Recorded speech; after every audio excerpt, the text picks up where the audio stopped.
साथ बोर्ड का रवैया अच्छा नहीं था, इसी वजह से मैंने रिजाइन किया कोचिंग के रोल से। बल्कि मैंने नहीं, उमर गुल ने भी यह कहना था सईद अजमल का, पाकिस्तान के लेजेंडरी ऑफ स्पिनर, कि मैं ऑस्ट्रेलिया के टूर के बाद मैंने अपने ओहदे से इस्तीफा दिया क्योंकि हमारे साथ एटीट्यूड बिल्कुल भी ठीक नहीं था। अब आप सोचिए, ये एक आम बंदा नहीं, एक आम कोच नहीं, एक फर्स्ट क्लास प्लेयर नहीं, बल्कि दुनिया के ऊपर राज करने वाले जादुई स्पिनर सईद अजमल का कहना है कि हमारे साथ ट्रीटमेंट अच्छा नहीं था। और यही एक प्रॉब्लम रही है कि हमारे सुपरस्टार्स को, हमारे लेजेंड्स को वो मकाम, वो रिस्पेक्ट अक्सर नहीं दी जाती जो जिसकी वो मुस्तहिक है। अब होता क्या है कि कोई भी एरा गैरा आ जाता है किसी भी की कमांडिंग पोजीशन के ऊपर, और वो उन बड़े खिलाड़ियों को डिक्टेट कर रहा होता है, बता रहा होता है, या डिसरिस्पेक्ट कर रहा होता है, ह्यूमिलेट कर रहा होता है, या फिर आप ये कहो कि उनको मतलब अपने अंडर करने की कोशिश करता है, उनको दबाने की कोशिश करता है, जिसको खेल के बारे में कुछ पता नहीं होता। और इतने बड़े लेजेंड्स, सईद अजमल जैसा नाम जिसने दुनिया के ऊपर राज किया, दुनिया के बड़े बड़े खिलाड़ी कानों को हाथ लगाते थे कि यार सईद अजमल से जान छूट जाए, सईद अजमल आ गया तो उनके हाथ पैर फूल जाते थे। क्या कौन सा ऐसा फेज था जहां सईद अजमल ने पाकिस्तान को मैचेस नहीं जितवाए? और आज लोग कहते हैं डेथ ओवर स्पेशलिस्ट, ये नए बॉल का बॉलर है, पुराने बॉल का बॉलर है, ये नया गेंद करता है, ये डेथ ओवर स्पेशलिस्ट है। आप वो वक्त याद करो जब विकेट स्टार्ट में लेनी हो तो सईद अजमल को गेंद दो, दरमियान के ओवर्स में विकेट लेनी हो तो सईद अजमल को गेंद दो। उस वक्त बैटिंग पावर प्ले हुआ करता था, वहां पर रन्स बचाने हो, फील्डिंग रिस्ट्रिक्शंस हैं, सईद अजमल को गेंद दो। डेथ ओवर में जो है वो रन्स बचाने हैं, सईद अजमल को गेंद दो। पार्टनरशिप नहीं टूट रही, मैच हाथ से निकल रहा है, मैच बचाना है, सईद अजमल को गेंद दो। ये वन मैन था, वन मैन आर्मी था ये बंदा। कितनी परफॉर्मेंसेस दी पाकिस्तान के लिए, 5 सालों में दुनिया का बेहतरीन बॉलर रहा, 2008 से 2013 तक कई सालों में सबसे ज्यादा इंटरनेशनल विकेट उसने हासिल की हैं। कौन सा ऐसा नाम, ऐसा रिकॉर्ड? आज लोग कहते हैं इंडिया के प्लेयर स्पिन बहुत अच्छी खेलते हैं, ये वही सईद अजमल था जिसकी बॉलिंग इंडिया के प्लेयर्स को भी समझ नहीं आती थी, उनके खिलाफ भी 5 आउट किए। ये इतना बड़ा जादुई स्पिनर, इतना बड़ा नाम।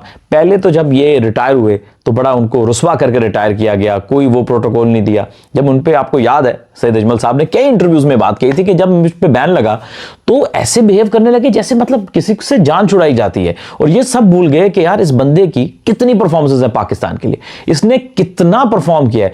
5-6 सालों में सईद अजमल वो कुछ कर गए पाकिस्तानी क्रिकेट में जो कई लोग 15-15 साल में अचीव नहीं कर सके, और उसको आपने पहले इस तरह से किया। और फिर जब वो कोचिंग कोर्सेज करके आपके कोचिंग में आए, एक इंस्पिरेशनल फिगर, फैसलाबाद से इनका ताल्लुक आपको पता है, बड़े जबरदस्त, बड़े जॉली, बड़े पॉजिटिव आदमी है, उनको फिर इस तरह से कोई डिसरिस्पेक्ट करेगा तो जाहिर है कि जिस प्लेयर ने इतनी रिस्पेक्ट कमाई है, आप बताएं भाई साहब क्या कोई काम करेगा? सईद अजमल को क्या पैसों की कमी है? सईद अजमल को क्या शोहरत की कमी है? आपको पता है सईद अजमल साहब का अपना बड़ा वेल एस्टेब्लिश बिजनेस है, वो कुछ भी ना करें, घर बैठ जाए ना या अपना बिजनेस देखें तो उनके लिए वो बैठ के उनकी नस्लें खा सकती हैं। लेकिन पैशन है ना, क्रिकेटर है, ग्राउंड से ही सीखा, ग्राउंड में वक्त गुजरा, तो वापसी पोस्ट रिटायरमेंट जो अपनी जिंदगी वो भी ग्राउंड में गुजारना चाहते हैं। लेकिन डिसरिस्पेक्ट कोई बर्दाश्त नहीं करता। मैं साथ में उमर गुल की बात भी करूंगा कि पाकिस्तान की क्रिकेट में one of the most nicest person, very professional, बहुत हम्बल, बड़े जबरदस्त आदमी है।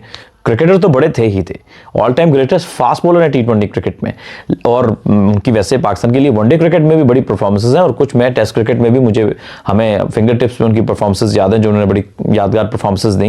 लेकिन आप अपने लेजेंड को डिसरिस्पेक्ट कैसे कर सकते हैं, ये बात मुझे हजम नहीं हो रही है। और यकीन मानिए कि पाकिस्तान अपने इन 2 लेजेंड से इतना प्यार करती है, चाहे वो आप उमर गुल की बात करें, चाहे वो सईद अजमल की बात करें, ये पाकिस्तान की गोल्डन क्रिकेट डेज का हिस्सा रहे हैं, बड़ी यादगार फतूहात दिलवाई हैं। उमर गुल 2009 का T20 वर्ल्ड कप सेमीफाइनल, कौन उनकी बॉलिंग भूल सकता है? 2007 के T20 वर्ल्ड कप में बड़ी अच्छी बॉलिंग की, 2011 में भी बीच में काफी अच्छी परफॉर्मेंसेस थे उनकी, और कितने मैचेस, हारे हुए मैचेस जितवाए, और पाकिस्तान के one of the finest fast bowler.